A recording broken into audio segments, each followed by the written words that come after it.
1 second, Gamer Nation. Nope. Nope.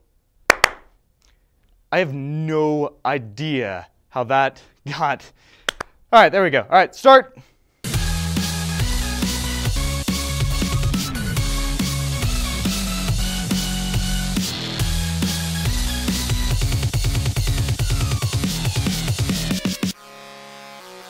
For this week of Run or Buy, we'll be taking a look at Ubisoft's Shaun Skateboarding. And in case the name didn't give it away for you, it is a skateboarding game based off the famous snowboarder Shaun, because apparently he is talented on anything involving a board of sorts.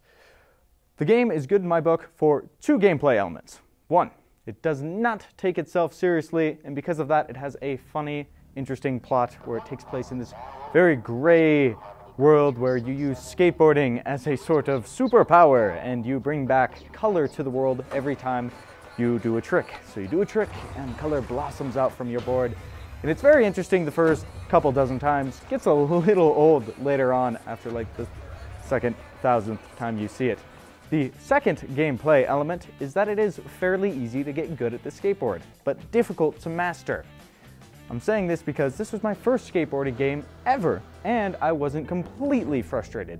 Little frustrated, but hey, what's a game without a little bit of frustration? But all these gameplay elements aside, was the game long enough? Let us consult the timeline. The colors, same as always, nation. Red is the game, white is sleep, blue is school, and black is work. Let's take a look at the first day. Nothing.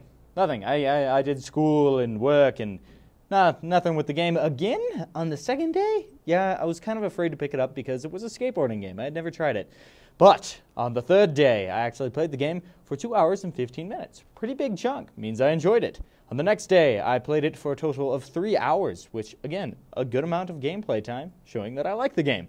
And finally, played it for 3 more hours and finished it at 8 hours and 21 minutes total gameplay time. A fairly short game, so let us see how that will affect the verdict. And there you have it. Beat it in 3 days. But ultimately, what does this say about the overall rent or buy aspect of it? Let's get that out of the way once again with a rent. Yes, but interestingly enough, I would say this game is the perfect example of a rent.